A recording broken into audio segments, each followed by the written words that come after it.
Hello, everybody. I have a few announcements to make. Earlier today, I posted the final exam, which consists of 3 Caddis problems. You can find the assignment on Canvas. It's not due until May 6th. I don't expect it to take you weeks and weeks to do. I'm just trying to give you maximum flexibility. Later today, I'm going to post PS12, even though it won't be due until April 20th, or with late days, April 22nd. But I'm going to get that out there anyway. Also, hopefully by this time tomorrow, we will have finished grading PS9 and have all but one problem for PS10 grading. I'm doing all this because I want for you to be able to make an informed decision about whether to opt for a credit, no credit. That's the decision you have to make by Friday. Although, if you decide to opt for the credit, no credit option on Friday, you have a week to change your mind. Another thing I'm going to do tomorrow is post the scale I'll use to convert numeric scores, numeric average in the course, to letter grades. That's also to help you make an informed decision. So anyway, that's all the announcements I have. Today's lecture from 2018 is about more about reductions and using reductions to prove that problems are NP-complete. So at the end of class last time, we were talking about reductions. And I said it then and I'll say it again. This diagram here, which isn't completely revealed yet, some students like to look at it and think that it's complicated and impossible to understand. It's not. It's actually pretty straightforward. The idea is, I'm trying to define what a reduction is. And a reduction is a way of obtaining an algorithm for A. So that dotted box is an algorithm for A. It takes as input an instance. In other words, the parameters that an algorithm A would expect, like a graph or a set or whatever the algorithm takes as input. What it produces as output, I'll just go back. So it takes that as input. It either produces a solution that the algorithm is supposed to produce, or it says there's no solution. So this is an algorithm for a search problem. So you might put in a graph, and out the other end comes a Hamiltonian cycle for the graph, if one exists, or the algorithm reports there is no Hamiltonian cycle for the graph. Or it might take as input a set of integers, and it might produce as output a subset that adds up to some number. Or it might report that there is no subset that adds up to that number. So we want an algorithm for A. And we happen to have sitting around an algorithm for some other problem B. And we want to leverage that. We just want to use it. We want to call B and let B solve our problem for us. And of course, B might not take the exact same inputs as A, and might not produce the exact same outputs as A. So you do this all the time when you program. You've got something that pretty much does what you need, but it's not exactly right. So what do you do about the input not being exactly the same? Yeah? You manipulate it in some way so that it is. Yeah. So you take the input that's intended for A, you pass it through F. That's just what we're calling, so F transforms the input into input suitable for B. And then maybe the output that B produces isn't exactly in the right form. And so when we get a solution to B, we run it through H. And that turns the output that was meant to be produced for B into output that's suitable for A. Okay? And if A and B are close to the same problem, F and H can be pretty simple. If A and B are radically different problems, you probably have to work pretty hard on F and H. And then finally, if there's no solution to B, we just report there's no solution for input I. Right? So to define a reduction for a problem A, you got to say, okay, I'm using an algorithm for B, and you've got to define F and H. So those 3 boxes in there constitute a reduction.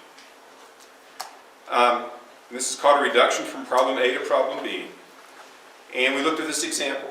So let A be the problem of finding a Hamiltonian path between two vertices in a graph. So the instance I that's intended for A would be a graph.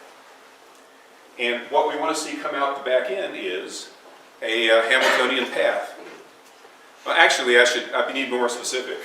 We're actually interested in specific vertices, and so the input would be a graph and two vertices in the graph.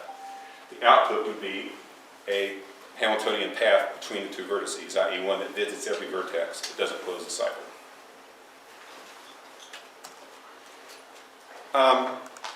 Now, we'll let B be a very similar problem. Let's suppose we have sitting around an algorithm that will find a Hamiltonian cycle in the graph. And we want to trick it into finding Hamiltonian paths. So those are both very simple problems. Right? And we want to do this reduction. So we want to figure out what F and H do we need. And we considered this problem. And right, there's the diagram again. So the input, as I say, is the graph G and the two vertices U and V. F adds a vertex X along with an edge from X to U and an edge from X to V. So it transforms the graph in that way. So it adds a vertex and two edges to the graph.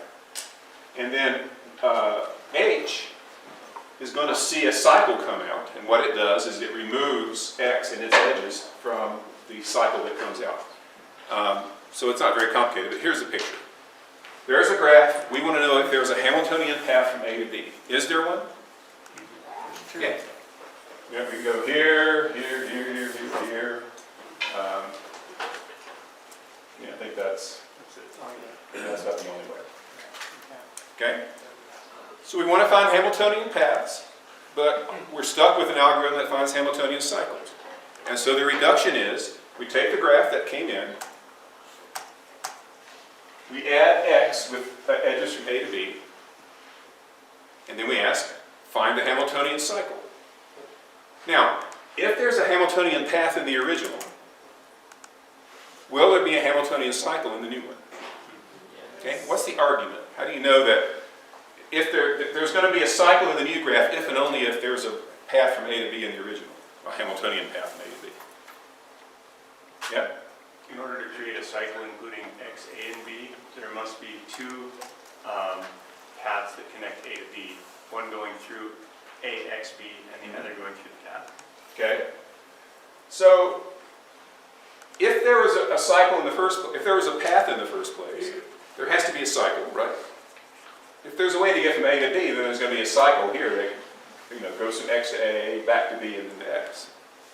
And if there's a cycle in this graph, clearly it's going to have to, at some point, go from B to X to A, the way we constructed it. And so if we just take out, if you find the cycle, and take out that stuff, what you got left has to be a path.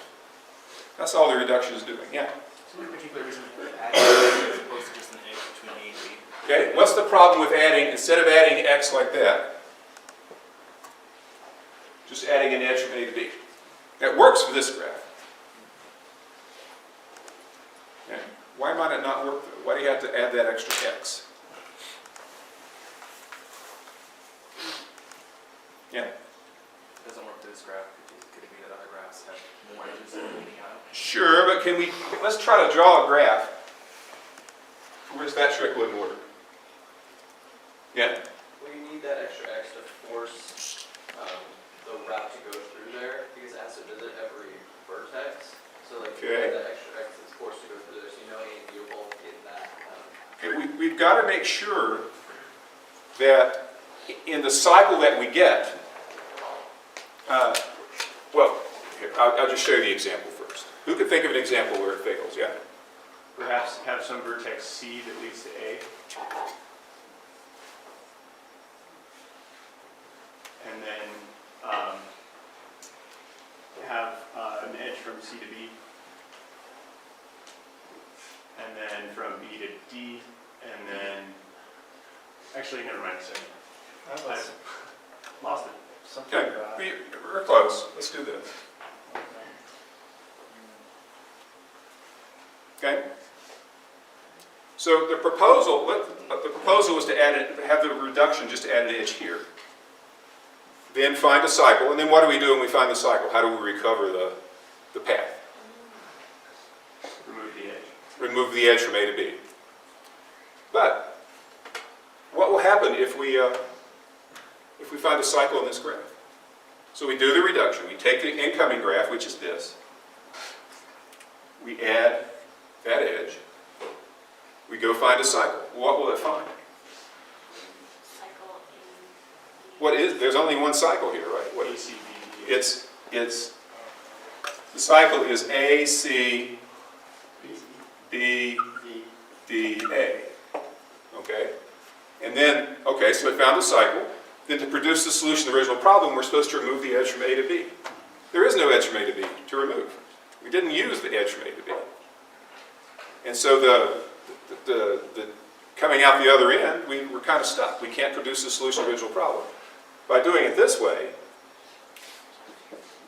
with the new vertex, we know any cycle has to go AXB or BXA. And we know that when we remove, once we find the cycle, if we remove this from the cycle, what's left is going to have to be a path. Yeah.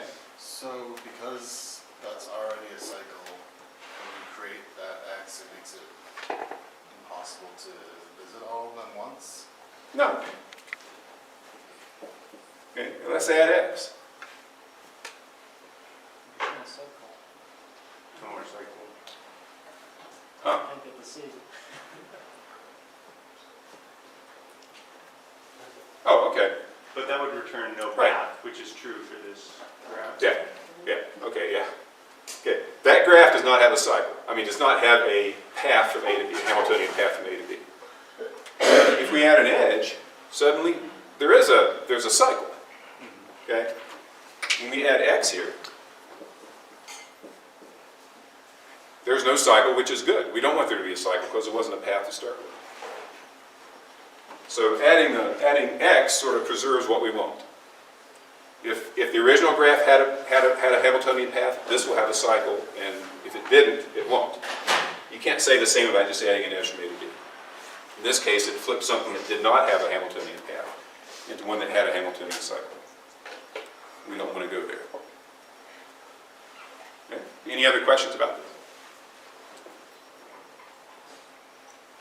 Okay, so that's our reduction. Okay? Yeah. I have a question about the previous one. Mhm.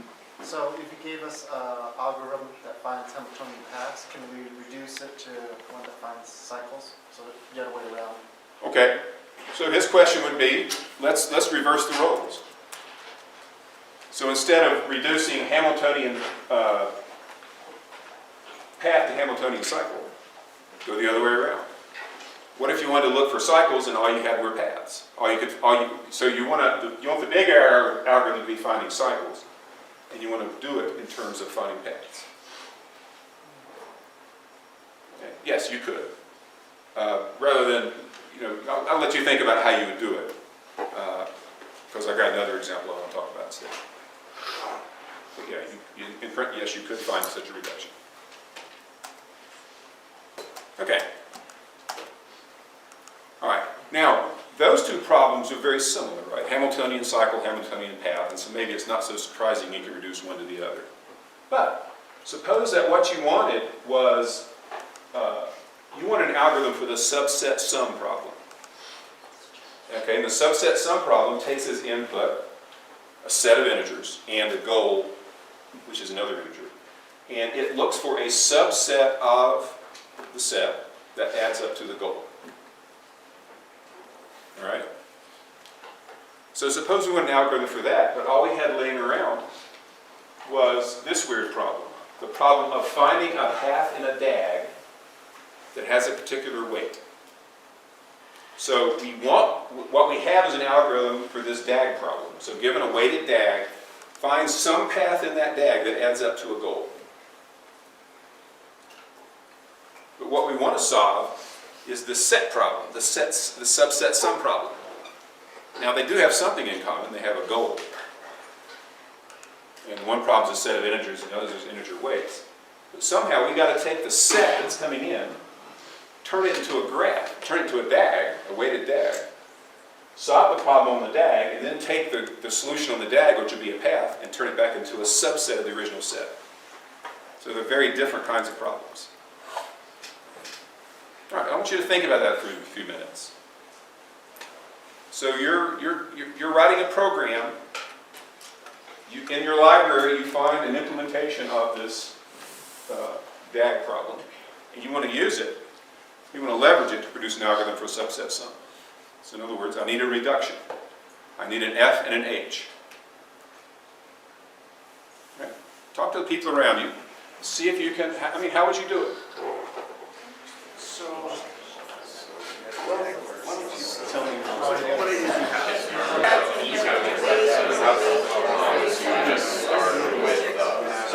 You would just start with Okay. Who has an answer, preferably a wrong one? Preferably a wrong one? Yes. So our idea was to take the numbers in the set, basically, and turn them into a DAG itself. And so you weight them based on... Okay, so for example, here's an example. Right. Here's our set. We want to find a subset that adds up to 13. So you're going to use the numbers to create a DAG. Right. Okay, so what specifically? Steph, point that at me. Yes. And so it would have to be a DAG because, like, if you're going from 1 to 5, you're adding 5. But if you're going from 5 to 1, you're adding 1. And so you're trying to find...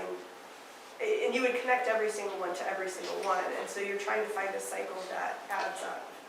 Okay, well, first of all, we're not looking for cycles. We're looking for... There wouldn't be a cycle in a DAG.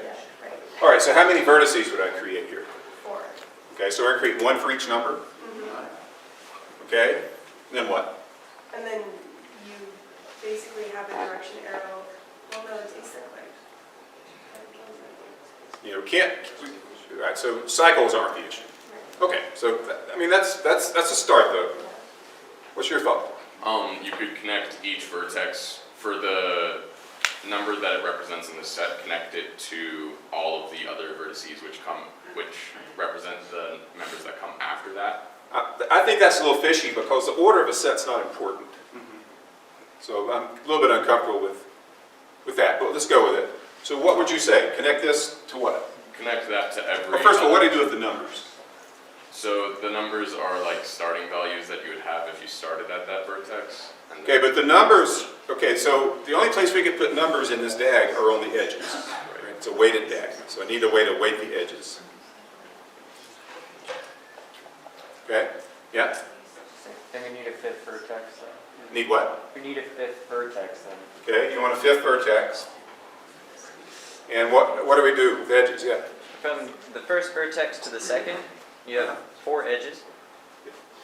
Okay, one edge for each number up here. No, what? Just from Just the first. just between the first 2 vertices. 4 edges. Okay. Each of those is one of the numbers. Okay, so 1, 5, 8, 9. And then from the second to the third, take one of the edges off and repeat the process. So 5, 8, 9, Yep, and then just keep going. and then 8, 9, and then 9. Okay, now what? If there's a path, Okay, so let me pick up for you. So that's his reduction. And now the idea is, let's suppose there's a subset up here that adds up to the goal. Will there be a path down here that adds up to the goal? Yeah. Okay, so for example, suppose 1, 9 added up to the goal. Or 5, 8. Then there's going to be a path 1, 9. So the argument you have to make is that for every subset up here, there's a corresponding path down here. And that for every path down here, there's a corresponding subset up there. Would you need a lot more vertices to have all of the options? Oh, I think this is enough. Okay. I mean, pick a vertex like take a subset up here like 1 and 8. Yeah, there's a 1, 8. Or let's say it's 8, 9. Yeah, 8, 9. Yeah. So what keeps you from doing like 9, 9, 9, 9? Okay, so there's our problem. Is you can go 9, 9, 9, 9. So suppose someone said, is there a subset of this that adds up to 36? You reduce it to this problem of finding a path that adds up to 36, and you find one. But that doesn't correspond to a subset, so that doesn't quite work. Fortunately, you can make it work by making it simple. Yeah? Why did you choose 8, 9, or 5, 8, 9, 8, 9, and 9 to like finish out at the end? Were those just arbitrary decisions? Yeah, he said we use them all for labels here, and then we take one away. I just picked one, yeah. 5, 8, 9. Then I took out the 5 and 9. Yeah? So when you name a path in a DAG, don't you have to say like vertex A to vertex B? Or like you don't have names for vertices. So what is that? Well, we don't even care, in the end, we don't care about the path that we find. We just want to know, That it exists? well, I guess we would need to name them in some fashion, yeah. But the names really don't matter, just we can name them uniquely. Yeah? Do these have to be polynomial time reductions, or can we just like have a DAG for like every possibility? Yeah, we have to be able to produce this thing in polynomial time. So we can't, you can't create a massively, exponentially large graph for this small set. Okay? I mean, all these are sort of getting at the right idea. Let's try a different approach. Why not? Now, there's no rule you have to start at the source and go to the sink. So let's just do this.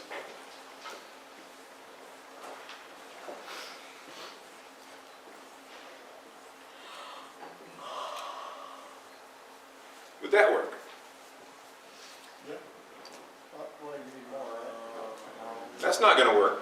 If your goal is 13, it would. If your goal is 13, it would work. You'd start here and go there. Or if your goal were 10.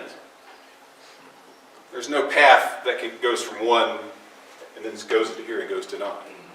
Yeah? Could you, for example, from the vertex from which you have the weight 1 edge, draw an edge to every other vertex with weight 1? We could, but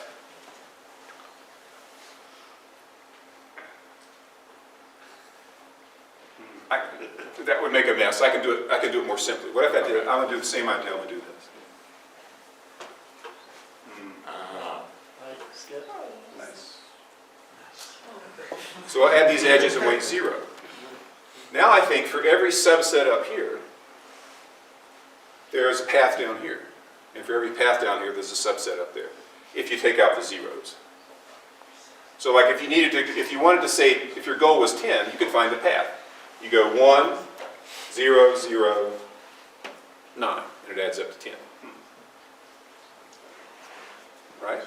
But there's an objection to this. Yeah? It's about 0. Is 0 an allowed answer? If the goal is 0, suppose the goal was 0 up here. There is a subset up here that adds up to 0. And the path 0, 0, 0, 0 would work. So that when you're converting the path back into a set, well, how do you, suppose we find this, suppose the goal is 10 and we say, okay, here's a path here that adds up to 10. How would you turn that back into a set? Yeah, you would take the weights of all the edges, which is 1, 0, 0, 9, and take out the zeros and just produce 1. Just throw away the 0 edges you take. Yeah? So that would break if 0 was in your original set, right? Well, it wouldn't matter. If 0 is in the original set, 0 doesn't, we can include the 0 or not in the solution we produce. We might as well take it out and make the subset smaller. Okay? There's an objection you could make. Yeah? So it seems like you can't go back, like when you go to that 9, has that edge, the weight is 9, then you can't go back to the...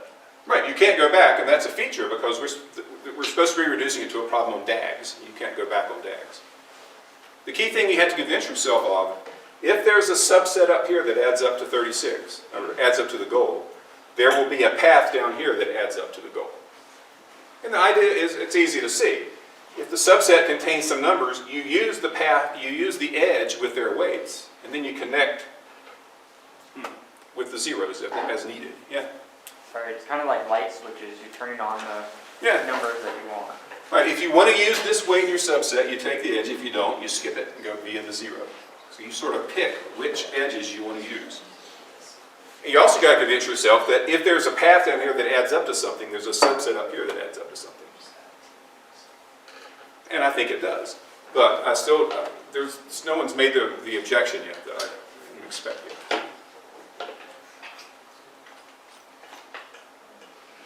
Yeah? I don't know if you addressed this already, but what if there are zeros in the set that you're given? Yeah, well, if there are, any subset that adds up to anything, let's suppose that we ask, is there a subset that adds up to 17? And you say, yeah, it's 8, 9, 0. Well, just take the 0 out. There's also a solution 8, 9 that we found down here, so it's not really a problem. We can put zeros in, take them out all we want. Is this a graph? Yeah. There are two edges between these vertices. It's a multi-graph. It's a multi-graph, but I want a graph. In a regular graph, you can't have two edges between two vertices. How would you represent it? You know, you couldn't use our standard representation. So are we doomed, or is there a fix here? Yeah? Just add another node. Yeah. We'll just add an extra vertex here. We'll break each of these by putting a vertex. And where each of these edges is a weight 0. So now my picture has become kind of muddled, so I'll just show you the picture up here. Okay, so given that set, you produce this. So you got a set and a goal, you turn it into this graph in the same goal. You solve the problem down here. And then to convert out, when you find the path, the way you turn it back into a subset is you take all the weights on the path, throw in the zeros, if there are any. What's left is a subset of the thing up there that adds up to the goal. And if you can't find a path here that adds up to the goal, you just report there's no solution. So that's a reduction. That's a reduction from the subset sum problem to this made-up problem here. Tag path problem. Yeah? So I'm curious, what was the intuition that led to making a graph to help solve the subset problem? What was the intuition? Yeah, why a graph? Sort of similar. Well, I just invented this problem. Just because I wanted a reduction between two very different problems, right? From a set of integers to a DAG. That seems, and it turns out that we're going to do proofs like this a lot to prove things are NP-complete going forward. And a lot of times you have to reduce between very different kinds of problems. Right? So the first reduction was easy. This one takes some ingenuity to get. And if you look in your book, you'll find a whole series of reductions, some of which are easy to follow, and some of which you wonder, how did they ever conceive of that? And that's just the way it goes. Okay. Any other questions about this reduction?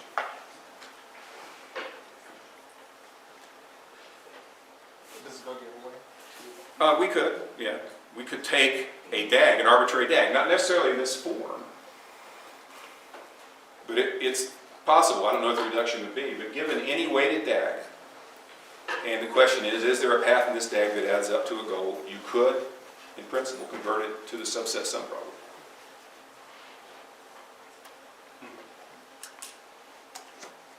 All right, now, we're not just interested in reductions, we're interested in reductions in polynomial time reductions. So a polynomial time reduction is one where this whole box requires polynomial time. So we want a reduction that has the following property. Assuming that this algorithm here takes polynomial time, we want to make sure that the whole pipeline takes polynomial time. So for example, if f takes exponential time, that's too long. We're only interested in reductions that can be done quickly, polynomial time reductions. Now, is that polynomial time reduction. How long would it take to take that set and produce this DAG? It'd just be time proportional to the length of the set, right? Because for every element up there, we're creating one of these triangles, basically. So that's not bad. But do we have a way to solve that DAG in polynomial time? Well, the requirement is that, assuming there is a way to solve B in polynomial time, the entire process will be polynomial time.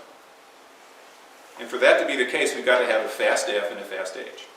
Now, what about the H for this problem? That takes the path and turns it back into a set. You just include it and drop all zeros.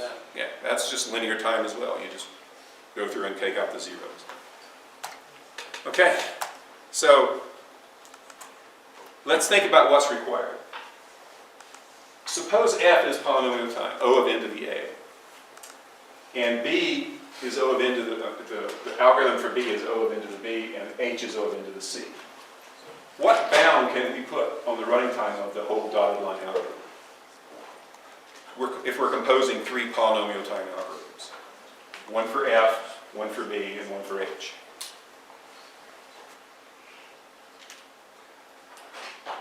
Is it the max of A, B, and C? Okay, is it the max of NB, of n to the A, n to the B, and n to the C? Or is it, another way to put that, is it n to the max of A, B, C? Or another way to put it, is it O of n to the A plus n to the B plus n to the C? All those are equivalent. Is that simple? Just add the complexities together? I mean, you're putting them together in a row, yeah. Why aren't we considering n to the f? Into the what? F? Well, F, we're assuming F is O of n to the A. Copy. Yeah, we are considering that. Yeah? What does F spit out? Is it the same M as what we started with? Okay, so Anthony has asked a question which is, how big, we have to know how big the input to B is. What if F takes input and produces an exponential amount of output? Now suddenly poor B is going to take exponential time in terms of the size of the original input. Do we need to worry about that?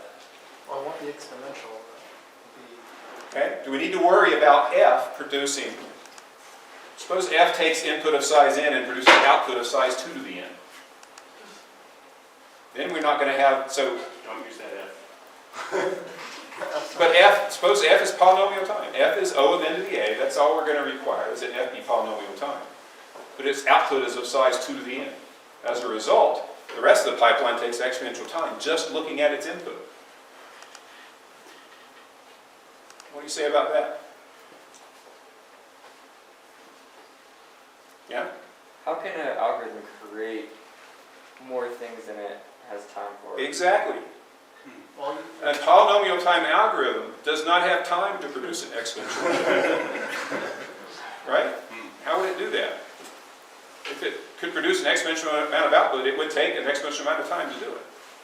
well, Yeah. if you're counting like the number of bits, right? And then you're thinking about magnitude, so F produces, say, 4 bits. And then I mean, it has nothing to do with, there's no trickery with bits here. It's just that, you know, if you got an algorithm that can make, that takes a small, you know, takes input of size 10 and produces 2 to the 10 marks on a piece of paper, it's going to take time proportional to 2 to the n, because you only write a mark each step. Yeah? I think Anthony was asking, what if algorithm B reads the output differently than algorithm F? I don't know what reading it differently has to do with it. I mean, it just, all we know is its running time is O of n to the B, where n is the size of its input. That's all that matters. So now, how much output could F produce? What can you say about the size of F's output? Yeah? Can at most be the size of its input. No, it could be bigger than its input. it could be at most the size of its big O, like N to the A. F takes O of n to the A time, so its output is also O of n to the A big. So you just multiply it all together and add up 8. Well, let's do it. So we're going to run F. So so n is, you know, sort of a bound variable here. So let's let m be the size of I. So what comes into I, what comes into this box is the size m. So first thing we do is you run f, and that's going to take O of m to the a time, and its output will be O of m to the a. So, most m to the a. So now what can we say about the algorithm for b? How long is it going to take? What's the biggest its input could be? O of m to the a. And how long is it going to take? To the b. So m will run in O of m to the ab time and produce output of size O of m to the ab. And then what about h? At worst, it's going to be O of the m to the abc time. We don't care about the size of its output. And so now what can you say about the running time of the entire box? These are the three stages. Yeah. First stage takes that long at most. Second stage that. Third stage that. So it's just O of that sum. But the thing to realize is these are each polynomials. So all I've done is argue that if the pieces are polynomials, if f, b, and a or f, b, and h are polynomials, the whole dotted box will be polynomial time. So when I say let me say it again. F, b, and h run in polynomial time, so will the dotted box. You already believed that before I went into this excursion. I'm just showing you, it's a little more, it's a little trickier than you think because of the size of the output question. Yeah? Wouldn't it just be O to the M? M to the ABC? M to the ABC is the leading term, right? Well, but maybe C is 1/2. maybe A, B, and C are all 1/2. So that would be m to the 1/2 plus m to the 1/4 plus m to the 1/8. In that case, m to the a would be the answer. So you're right. If A, B, and C are all greater than or equal to 1, it would be, the answer would be m to the a, b, c. Okay? Can ABC ever be like negative? Can A, B, and C be negative? Like the bigger the problem, the faster it runs. Well, we don't need to make that excursion. Okay, so this is called a polynomial time reduction when f and the algorithm for b and the algorithm for h all run in polynomial time. And that's what we're interested in, is polynomial time reductions, fast reductions. Okay, now we can define a new set. So we have our set NP, which is the set of all problems that can be verified in polynomial time. Okay? And P is the set of all search problems that can be solved in polynomial time. And we saw last time, there are plenty of algorithms you can solve quickly, plenty of problems you can solve quickly. We've been studying them all semester.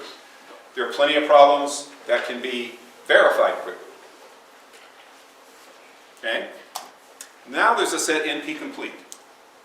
So far it doesn't say anything. The set of NP-complete is a set of all NP-complete problems, and you can say what incomplete is. So a problem from NP is also called NP-complete if all other problems from NP reduce to it in polynomial time. So it's sort of, you think of an NP-complete problem as being the master problem, the NP-complete problems are the hardest problems from NP because all the other problems reduce to it in polynomial time. So what does that imply about NP-complete problems? If you could pick any search problem, NP problems are search problems. You pick any search problem and you can solve it if you had an algorithm for an NP-complete problem. You could solve it quickly if you had a polynomial time algorithm for an NP-complete problem. What would it mean if you could find a fast polynomial time algorithm for an NP-complete problem? Okay, I think Then all of the problems would be solved by Right. polynomial. that would mean that you could solve any problem from NP in polynomial time. Now, yeah, Would this prove that P equals NP? Is that? that would prove that P equals NP. Because suppose that we had an NP-complete problem. Every problem from NP reduces to it polynomial time. And we found the polynomial time algorithm for that problem. Okay? How would that give us a polynomial time algorithm for the subset sum problem? How would that give us a polynomial time algorithm for the Hamiltonian cycle problem? How would you produce it? For reduction? And you said the word reduction. Who else could tell me? What's reduction have to do with this? I have this mystery problem X, which is NP-complete. How do I know, if X has a fast solution, how do I know the subset sum problem has a faster solution? What do reductions have to do with it? You had your chance. Yes? If you can reduce the mystery problem to x in polynomial time. Okay, I'm not sure what the difference between the mystery problem and X are. No. Okay. Let's let X be the NP-complete problem. Okay? And we have discovered a polynomial time algorithm for it. How do we know there's a polynomial time algorithm for subset sum? Yeah. Transform the subset problem into an input to the NP-complete problem, and Right. then transform the output of the NP-complete into Right. the solution. By definition, every NP-complete problem, any problem from NP can be reduced to an NP-complete problem in polynomial time. So that means if I've got this problem X over here, which is NP-complete that I can solve quickly, I can take any problem from NP, say the subset sum problem, reduce it in polynomial time to problem X. And we have just showed that when we do that reduction, we come up with a polynomial time algorithm for the subset sum problem. Yeah? Don't forms in NP produce, or can forms in NP produce exponential output though? So wouldn't the input to the NP-complete problem? Well, what I'm saying is, let me go back to the picture. Suppose B is an NP-complete problem, and we discover a polynomial time algorithm for it. By definition, every problem from NP can be reduced to to B in polynomial time. So if we have a polynomial time algorithm for B, there has to be a reduction, so that means we have to be able to find an F and an H that run in polynomial time. That dotted box would now be a fast solution to any problem from NP, and we can produce that way. Yeah? When you say you find an algorithm that can, so do you mean solve it or verify it? Solve. Solve. Right. So I'm really confused. Does this mean that the NP-complete set is empty? No. Does not mean the NP set complete is empty. It's not closing empty. But you're saying that to be NP-complete, that there's an algorithm. To be NP complete, there has to be a way to reduce any problem from NP to that problem in polynomial time. I did not say that a polynomial time algorithm for that problem had to exist. What I said is if you could solve one of these NP-complete problems efficiently, you could solve every problem from NP efficiently. But no one has ever found a fast way to solve any NP-complete problem. But if we could solve one of them, we'd be in business. Yeah? Well, the NP-complete problem is like related. Like if you solve one, would you be able to solve the other? Okay, if you solved one NP-complete problem, could you solve all the rest efficiently? Why? By definition, NP-complete problems can be reduced to other NP-complete problems. Right. NP-complete problems are also members of NP. So every NP-complete problem can be reduced to every other NP-complete problem. Yeah? Isn't that kind of a circular definition? It's an equivalence class, so. A circular definition? No. We know that any problem, let me see if I can find a, I don't have to draw in the air here. There you go. Let's see, NP-complete. Okay, this is the most likely scenario of the way our world is organized. NP is this outer circle. P is this inner circle. The hardest, think of the NP-complete are this set in this annulus here. So the NP-complete problems are part of NP. I put them, my intuition I want you to have is the further you get out from the center, the harder the problems get. So think of the NP-complete problems as being the very hardest problems in that set NP. So 3 is an NP-complete problem. Since it's an NP-complete problem, by definition, that means that every other problem in this set reduces to it in polynomial time. So 1 reduces to 3 in polynomial time. 2 reduces to 3 in polynomial time. 4 is here, it'll reduce to 3 in polynomial time.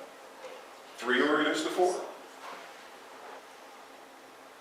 Yeah. So 2 is the set NP but not NP complete? Well, everything inside this circle here is a member of NP but is not NP complete. So these are the problems that can be solved in polynomial time, right? Those are the ones we've solved. Now, there are lots of other problems that are a member of NP. Some of them have been proven to be NP complete.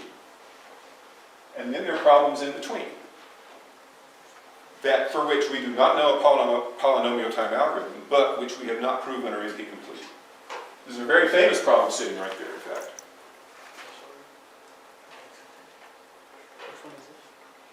Okay? Can you think of a problem? I'll just tell you, it's factoring. Okay, the factoring problem is a search problem. It's a member of NP. It has not been proven to be NP complete, but no one has ever found a polynomial time algorithm for factoring. And I've told you before, if we could find a polynomial time algorithm for factoring, it would crash RSA. RSA would be easy to crack. So, if someone could prove that factoring is NP complete, what would that mean? Yeah? RSA is invincible. It wouldn't mean RSA is invincible, but it would mean RSA, it's very likely that there is no efficient way to solve. Okay? Because all these NP-complete problems, the best algorithm anyone has ever found is exponential for any of them. But if you could solve one of them, you would solve them all. So we'd be more comfortable with RSA if we could move 2 out here. Yeah?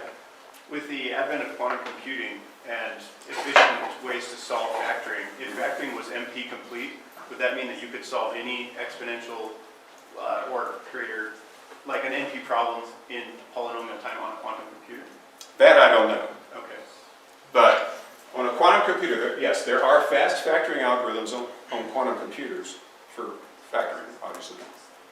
There are no quantum algorithm has ever been found to solve an NP-complete problem efficiently, which is why people think 2 is probably not, that factoring is an NP-complete, but that's not a proof. Yeah? So how do you know if an algorithm, if every NP problem, okay, how do you know if an algorithm is NP complete? Like, because there are algorithms that we haven't discovered, or that, there are algorithms that have not been defined yet, and we have to say that Okay. they reduce to NP, to that. Right. So what he's saying is that to prove something's NP-complete, we got to show that every problem from NP reduces to a polynomial time. But there are an infinite number of such problems. How do you do that proof? That's where we're headed. Let's do one last question. I also had a comment. I was going to say so these problems that are not known to be NP-complete, but they are also, we don't know it's a polynomial type algorithm for them. There is, so P is not equal to NP. It's been proven that there is a class of problems referred to as NP intermediate. So you're saying that if P is not equal to NP, then this set here is not NP. Yes. The other possibility is, Can you repeat that? he's saying that if it turns out that P is not equal to NP, then that means that these all require exponential time. These require polynomial time. But there'll be some in the middle that are not NP-complete, but still require exponential time. The other possibility is that P equals NP, and all these distinctions are unimportant. That everything can be solved quickly. Okay? So let's take a break and we'll look at showing that things are NP-complete.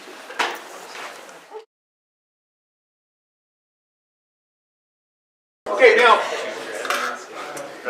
I'm having trouble pronouncing the word polynomial so many times, so I'm going to stop saying it. When I say reduces to, I mean reduces to in polynomial time, unless I say otherwise. All right, don't be snowed by this.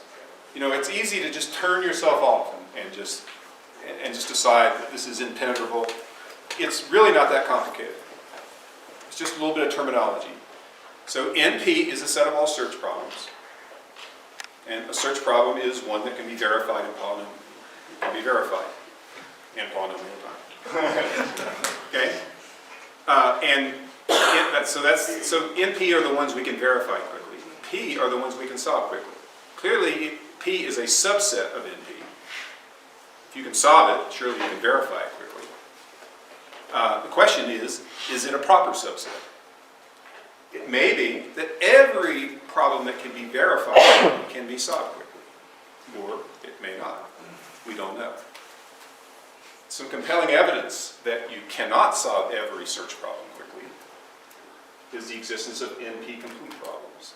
And think of NP-complete problems as the hardest problems from NP. And the way they're defined, they have a property that if we can solve one of them quickly, that implies we can solve every single search problem quickly. And that, together with the fact that there are thousands of problems that have been proven NP-complete, seems to suggest that we can't solve every problem from NP quickly. Because surely by now, if there was a way to solve one of these NP-complete problems quickly, we would have found it. Okay, so NP-complete, the way it's defined is, it's a problem from NP to which all other problems from NP reduce. That's our definition of hardest. So you pick any problem from NP, there's a way to reduce it quickly to an NP-complete problem, or to any NP-complete problem. So that means that all those problems there are examples of NP-complete problems. Now, there's sort of an asterisk here. We're talking about search problems, so we have to talk about the search versions of these things. So for traveling salesman, for example, that's not a search problem, it's an optimization problem. So in this case, we're talking about finding a Hamiltonian cycle with a total weight less than or equal to something. So there's search versions of these optimization problems. Okay? So all those are known to be NP-complete, along with many, many others. So, and then that's the picture we just saw. If P is not equal to NP, this is the world. Problems we can solve quickly. The hardest problems, which we can't solve quickly. And then in between, there are going to be some of these problems that are in between. Maybe someday we'll find a fast way to solve them. Maybe someday we'll prove that some of these take exponential time. And, but you know that step would be non-empty. Okay, so these would definitely require exponential time, though, if P is not equal to NP. Or this could be the situation, which looks about the same. Oh, P and NP are the same. Everything in here can be solved in polynomial time. That's the other possibility. Yeah. So I want to clarify the definition of NP-complete. So it's not part of the definition that NP-complete problems run in exponential time. No. It's that but it's just by chance that all of them that we know of run in exponential time. Yeah. The NP-complete problems are the very hardest ones from NP. After all these years, no one has yet found a fast algorithm to solve any of them. Which is why, if you had the bet, you would bet that these actually do require exponential time. Yeah? So just to be clear, like the reduction can't go either way, right? It can go like from the inner circle to the outer circle. Well, the definition is that any problem from this set reduces to every problem in this annulus. It doesn't go the other way. You can't take, say, the traveling salesman problem and reduce it to finding the largest number in an array. But you can take finding the largest number in an array, well, that's a search problem. But anyway, you can take a simple array algorithm and reduce it to an NP-complete problem. Go like to the other. Right, you can reduce easy problems to hard problems. You can't reduce hard problems to easy problems. That sort of makes intuitive sense. Okay, so these implications are things I've been discussing. If we discover a polynomial time algorithm for any NP-complete problem, everything collapses. P equals NP.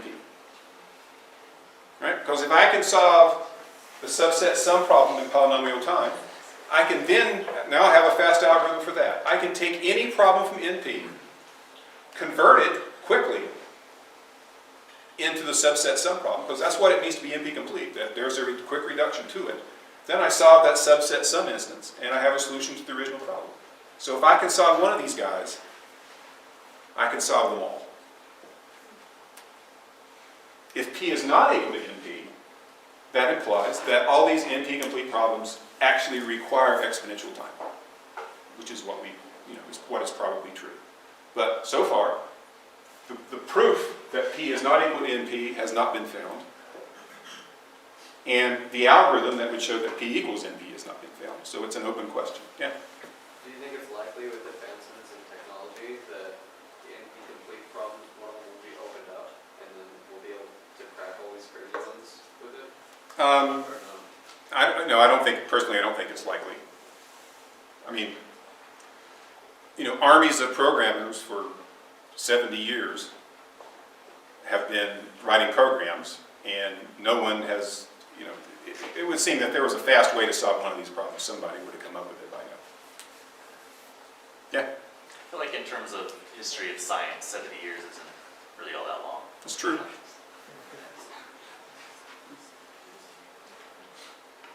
But the way I think about it is, people have been working on these problems longer than I've been alive. That seems like a long time. Okay? So, how do you prove that a problem is NP-complete? Well, it says right here. You take some problem that you know is NP-complete and reduce it to problem X. Okay? Why would that show that? Why would that work? You take a known NP-complete problem. You got some problem X that you want to show is NP-complete. So what you do is you take an NP-complete problem and reduce it to X. How does that show that X is NP-complete? How does that show that every search problem reduces to X? Yeah? Hang on, wouldn't you take X and try to reduce it to the NP-complete problem? No. It is no big trick to reduce something to an NP-complete problem. Right? You can reduce trivial problems to an NP-complete problem. The question, why does it work to do that other reduction? Yeah? Because everything already reduces to for every problem in NP already reduces to the NP-complete problem. So if you reduce the NP-complete problem to X, then that's right. So we have this known NP-complete problem. That means everybody reduces to it. And then if we can show how to reduce it to X, we can just compose the reductions. Okay? There will be a question on the final, similar to this. When you're proving something's NP-complete, do you reduce the known NP-complete problem to X? Or do you reduce the other direction? And the answer is you reduce the known NP-complete problem to the candidate, not the other way around. People like to get that backwards. Yeah? So how do you prove the first one? Ah, thank you. Okay. So in 1970, there was a professor at Cal, UC Berkeley, that proved did the original proof of NP-completeness, proved that a problem was NP-complete. Invented all the terminology, conceived of the notion of NP-completeness, proved that a problem was NP-complete, and then started proving that other problems are NP-complete. So the proof of the original NP-complete problem we'll get to eventually. But once he had defined that field, a lot of work started, and lots of other problems were proved to be NP-complete by reductions.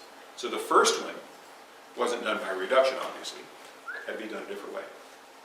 Now, Cook, for his trouble, was denied tenure at Berkeley. So his work wasn't appreciated at the time. And so he went on, I don't know if he went on to Toronto, University of Toronto. May have retired by now, I don't know. So he started this really famous, important field that at the time it was not appreciated. Yeah? How do you know that this notion of NP-completeness is actually useful? Like that this is how we're going to make algorithms more efficient? Well, it's not how we're going to make algorithms more efficient.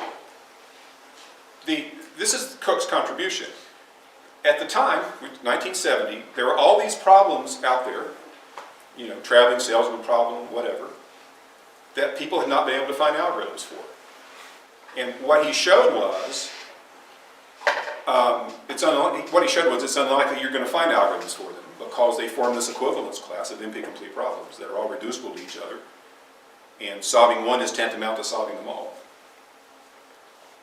So before it was like every one of these problems people could work on and not realize there was connection between them. He showed there was this important connection between them that makes it unlikely that any of them can be solved.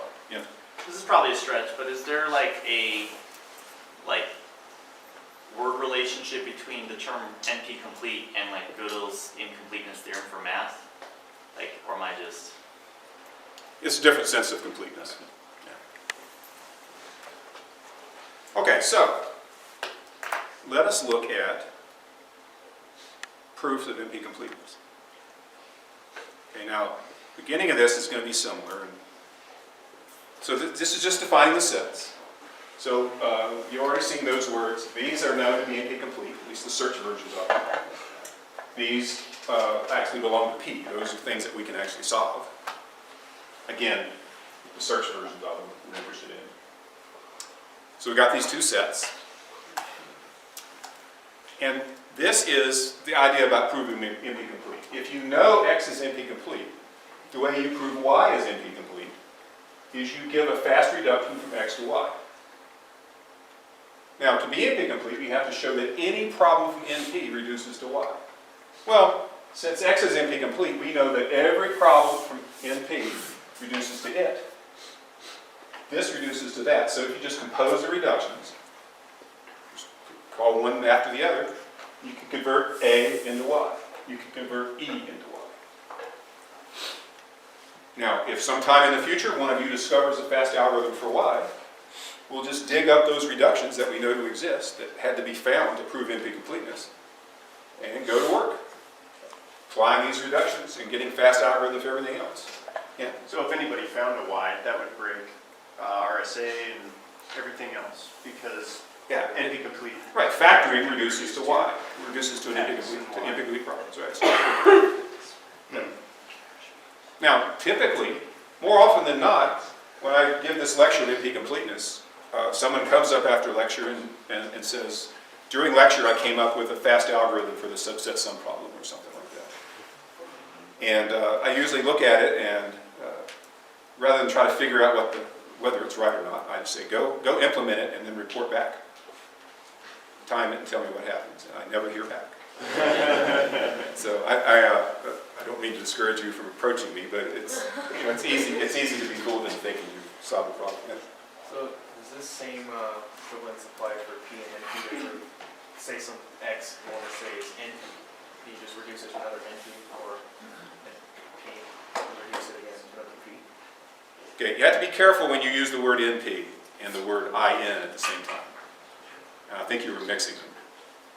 I never say, is some problem in NP? I say, is some problem belong to NP? That's a long way of saying I don't understand your question. Okay, so for this word, you want to know if X is NP-complete. You just find a way to reduce it to another thing in this set. So that way you know. No, the question we're asking is why NP-complete? Right. Prove that. So we find an NP-complete problem that's known to be NP-complete, and we demonstrate there's a reduction in that direction. Right.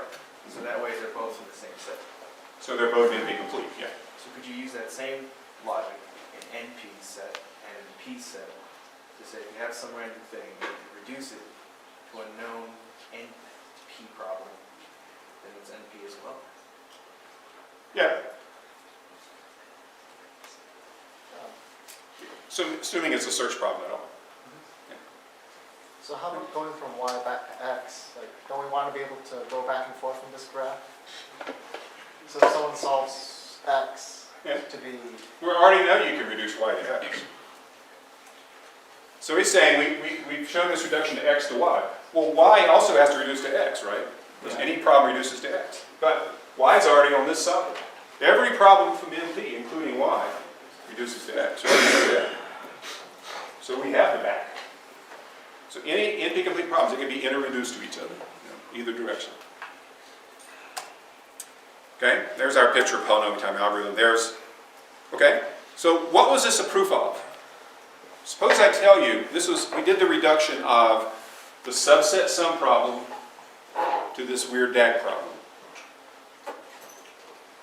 We know that the subset sum problem is NP-complete.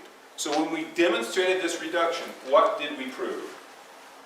Yeah? That weird DAG problem is also NP-complete. This weird DAG problem is NP-complete. So that was a proof of NP-completeness.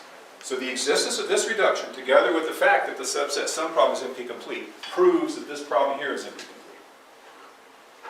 Now, back in the day, in Cook's, in the heyday, in the early 70s, You know, people wrote PhD dissertations proving NP-completeness of various problems. Now it's not unusual to go to a high school science fair. Well, I don't know how, it's a typical thing that shows up at some high school science fairs now. Say a math or a computer science thing, proving some problems NP-complete. Why has it gotten easier to do? Why did it used to be so hard to prove something is NP-complete? And now it's easier. Yeah. We know of more NP-complete problems to do Right. reduction. There are just more NP-complete problems known, and so if you've got to do a reduction, it's likelier you're going to find something close to what you need. But when there was only one NP-complete problem known, you didn't have any choice. You had to take that problem, which is the satisfiability problem, 3-SAT essentially, and find a reduction to something very different. Yeah. So it says it's a polynomial time reduction. Yes. Yeah, all the reductions have to be polynomial time. So, Yeah. how does that initial problem proven to be in? All right, so I got the question again. Where did this initial problem come from? We're headed there. Okay. Yeah? So how do we know that not all NP problems are NP complete? I guess that's stupid. That's a stupid question. Yeah, some problems are just so simple that it's obvious you can't do a reduction from every problem to it. Okay? So this is just summarizing what we're talking about. Basically, if there's a polynomial time algorithm for some NP-complete problem, then P equals NP. So if you can solve one of these, you can solve them all. And if you can show that one of these NP-complete problems requires exponential time, they all do. All the NP-complete problems do. So either all the NP-complete problems can be solved quickly, or none of them can. And that was Cook's insight.